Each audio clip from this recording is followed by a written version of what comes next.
आपकी सफलता के लिए बजने वाली ये तालियां कहीं एक तुक्का मात्र तो नहीं, लक बाय चांस?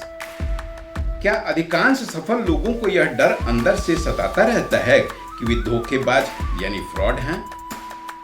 इतनी बार वे फेल हुए हैं, तब जाकर पता नहीं कैसे ये सफलता का तुक्का लग गया, और अब न जाने जीवन भर इस सफलता को वे संभालेंगे कैसे?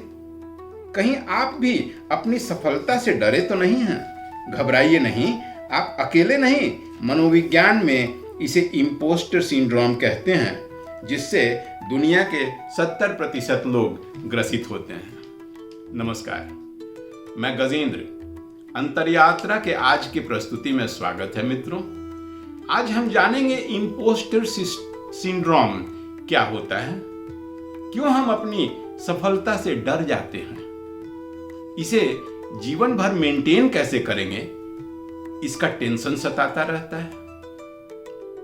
अपनी असफलताओं को याद कर करके अपनी सफलता से डरे रहने का यह मनोविज्ञान और इससे निकलने के 5 वैज्ञानिक कारगर तरीके भी सीखेंगे। हैरानी की बात तो यह है कि महान वैज्ञानिक एल्बर्ट आइंस्टाइन ने भी अपने अंतिम दिनों में अपनी एक मित्र से यही कहा था कि मुझे लगता है कि मैं फेक हूं और कुछ ही दिनों में मेरे बाद लोगों को यह पता चल जाएगा कि वास्तव में मुझे कुछ नहीं आता।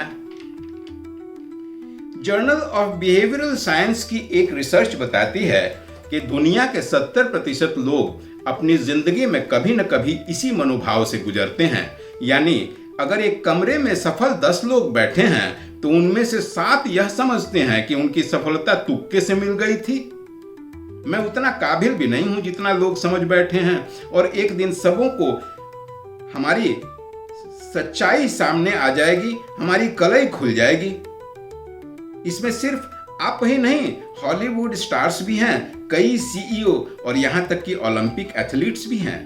तो सवाल यह है कि जब दुनिया आपको काबिल मान चुकी है, तालियां बजा चुकी है, आपको अपने पर शक क्यों? इसका जवाब आपके कैरियर में नहीं, आपके ब्रेन में जमा है। हमारे दिमाग का एक छोटा सा हिस्सा एमिगडाला होता है, जिसका काम है खतरे को भांपना। जब हम जंगल और कबीलों में रहते तो यही एमिगडाला हमें खतरे से आगाह करता था। आज जब हमें संशय और भय महसूस होता है तो यही फिर से एक्टिवेट हो जाता है। न्यूरोसाइंस इसे कहता है एमिगडाला हाईजैक। इस समय आपका लॉजिकल ब्रेन, जिसे प्री फ्रंटल कॉर्टेक्स कहते हैं, काम करना बंद कर देता है। कॉर्टिसोल लेवल यानी स्ट्रेस हार्मोन्स पूरी बॉडी में फैल जाता है, इसलिए आप खुद पर शक करने लगते हैं।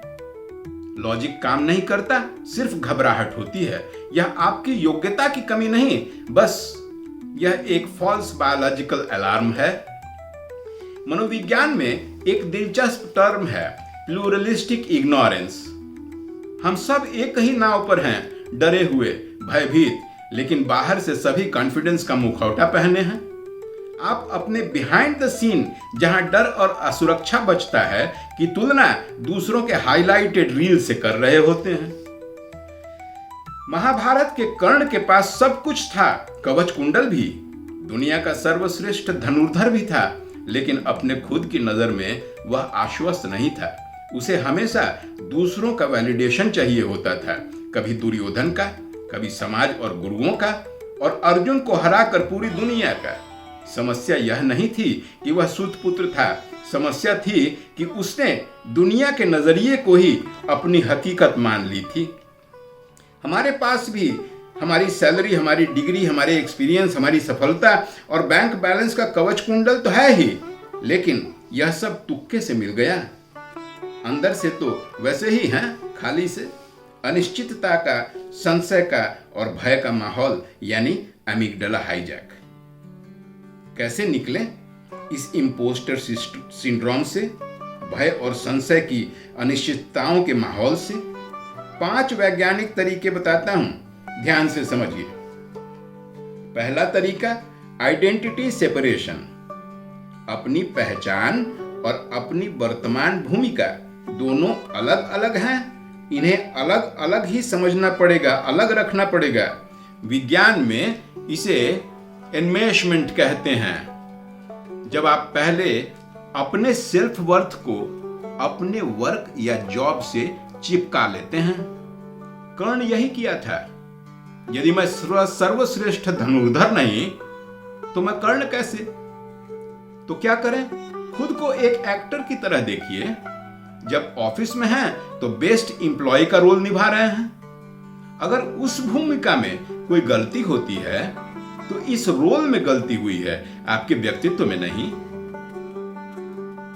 रोज सुबह आईने में देखकर खुद से कहें, मेरी जॉब, मेरा वर्क, मेरी पहचान का सिर्फ एक छोटा सा हिस्सा है। जिस दिन आप अपने सोल को और अपनी स्किल को अलग अलग, इन दोनों के बीच में लाइन मोटी सी खींच लेंगे, डर खत्म हो जाएगा। तो सेपरेशन। दूसरा उपाय, फेलियर रिज्यूमे बनाना।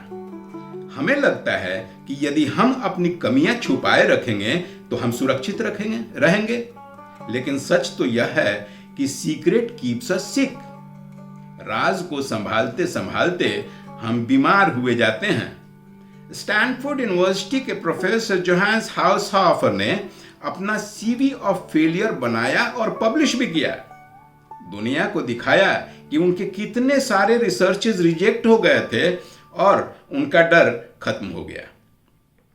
तो अपना भी एक फेलियर रिज्यूमे बनाइए। उन सभी प्रोजेक्ट्स को, एग्जाम्स को या मौकों को उसमें लिखिए जहां हम असफल हो गए थे। इसे पढ़िए और तब कहिए कि इन सब के बाद भी मैं आज यहां पहुंच गया हूं। जब आप अपनी कमियों को खुद स्वीकार कर लेते हैं तो दुनिया के पास ऐसा कोई हथियार ही नहीं बचता जिसका उपयोग आपके खिलाफ हो सके। यही तो असली कवच है, ओन योर फ्लॉज। कर्ण का यही तो कर्ज था। वो कभी यह खुद को समझा ही नहीं पाए कि वे सूत पुत्र हैं। इसे ही कवर करने के चक्कर में, या ऐसा कहें कि ओवर कॉम्पनसेट करने के चक्कर में, दुनिया का बेहतरीन धनुर्धर बने, दानवीर भी बने और इस हद तक बने कि अपना कवच भी दान कर दिए, मौत को गले लगा लिए। तो फेलियर रिज्यूमे। तीसरा उपाय, कॉग्निटिव रिफ्रेमिंग, यानी अपने दिमाग के वकील बन जाइए। जब इम्पोस्टर सिंड्रोम का अटैक होता है, आपका दिमाग अभियोजक यानी प्रोसिक्यूटर बन जाता है और आप पर इल्जाम लगाता है, तुम्हें कुछ नहीं आता, तुम फेक हो, सफलता का नकली नकाब पहने हो, और हम इसे चुपचाप मान लेते हैं। तो हमें कटघरे में खड़ा मुजरिम नहीं बनना, बल्कि अपने बचाव पक्ष का वकील बनना है। जब भी आपका दिमाग आप पर आरोप लगावे, तन के पूछिए, नहीं, मैं क्या पिछली बार फेल हुआ था? उस एक बार के रिजेक्शन के लिए तुम हमेशा हमें मुजरिम नहीं ठहरा सकते। कितने हैं फेलियर के और कितने हैं सक्सेस के एविडेंसेस रिकॉल कीजिए। भावनाओं में न बहें। डेटा और फैक्ट से अपने नेगेटिव विचारों को रिफ्रेम करने की कला को ही कॉग्निटिव बिहेवियरल थेरेपी कहते हैं। तो कॉग्निटिव रिफ्रेमिंग तीसरा उपाय। चौथा उपाय, द प्रोटेजी इफेक्ट। दूसरों को सिखाना शुरू कर दें। हम खुद को फ्रॉड तब तक मानते हैं जब तक हम खुद को सिर्फ लेने वाला यानी रिसीवर के रूप में देखते हैं। रिसर्च कहती है कि जब आप किसी जूनियर को, कम अनुभवी को या जरूरतमंद व्यक्ति को मदद करते हैं तो आपको यह एहसास होने लगता है कि मुझे तो वाकई बहुत कुछ आता है। सेल्फ रिस्पेक्ट बढ़ता है। यही है प्रोटेजी इफेक्ट। तो सिर्फ ऊपर के सफल लोगों को न देखिए, थोड़ा नीचे भी देखिए। किसी व्यक्ति या समूह को मेंटरशिप दीजिए जो आपके क्षेत्र में नया इंट्रेंट हो, नया आया हो। जब आप किसी और को रास्ता दिखाते हैं तब आपको अपने खुद की रोशनी का पता चलता है। सर्विस सभी डाउट्स को जीत लेता है। और पांचवा अभ्यास, न्यूरोसोमैटिक अवेयरनेस, जिसे बुद्ध ने साक्षी भाव कहा था। जब घबराहट होती है, अपनी सफलता पर शक होता है, डर लगता है, तो आदमी हमेशा उससे दूर भागने के प्रयास में रहता है। कर्ण हमेशा अपनी पहचान से दूर भागते रहे।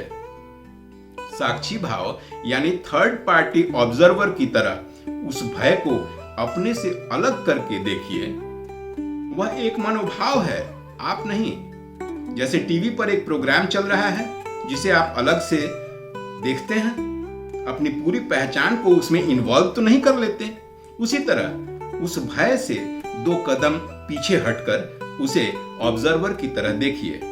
न्यूरोसाइंस भी कहती है कि जैसे ही आप अपनी भावनाओं को ऑब्जर्वर के रूप में ऑब्जर्व करने लगते हैं, आपके दिमाग का लॉजिकल हिस्सा प्रीफ्रंटल कॉर्टेक्स वापस कंट्रोल अपने हाथ में ले लेता है और वो डर वाला हिस्सा एमिग्डाला शांत हो जाता है, विवेक वापस आ जाता है।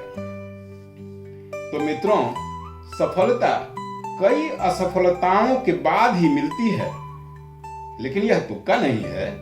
असफलता से प्राप्त अनुभवों के आधार पर गढ़ी गई सफलता है। हम अपनी असफलताओं को भुला नहीं पाते और अपनी सफलता को एक तुक्का, चांस मान लेते हैं और भयभीत रहते हैं। तो चिंतित नहीं रहिए, सफलता का जश्न है। असफलता को कोई क्यों याद करना? आगे बढ़ें, जश्न मनाइए, खुश होइए और जिंदगी को जिए। सफलता बहुत कम आती है, बहुत मेहनत के बाद आती है। आप लकी हैं और एक सफल व्यक्तित्व हैं। कैसी लगी आज की यात्रा? अच्छी लगी हो तो एक लाइक तो बनता है, सब्सक्राइब भी कर लीजिए और हाँ, अपने मित्रों को, उन मित्रों को जरूर भेजिए जो अपनी सफलता को एंजॉय नहीं कर पा रहे हैं और डरे भयभीत हैं कि कैसे इसे मेंटेन करेंगे।